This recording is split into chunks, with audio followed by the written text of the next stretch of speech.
Welcome back to the tenorshare channel. If your iPad is stuck in recovery mode, normally we just do a force restart will exit it. Here is what to do.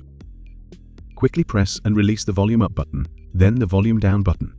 After that, press and hold the side button until you see the Apple logo. Once the device reboots, recovery mode should be gone. If force restarting doesn't work, try this new trick. If your iPad is running iPad OS 26 and without home button, you can exit recovery mode wirelessly with another iPhone running iOS 18 or later. Now, you can just keep clicking the power button until the Apple logo blinks really fast. Then let go of it. Wait for a while. Then you will see the Apple logo fade in and out. The wireless restore page will appear and a pop-up will show on the other iPhone. Bring the two devices closer if the phone did not show up the restore screen. Tap Continue and enter the verification code.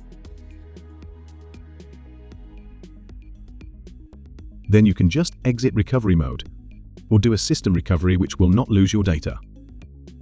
And that's it. No computer needed. If your iPad can't use this method or your iPad keeps going back to recovery mode, you can also use a system repair tool like iBoot to exit recovery mode with one click or repair your iPad without data loss. Okay, so these methods should cover most of the fixes you'll need. Hopefully, one of these methods helps you get your iPhone out of recovery mode. If you found this guide useful, don't forget to like and subscribe to our channel for more tips and tricks.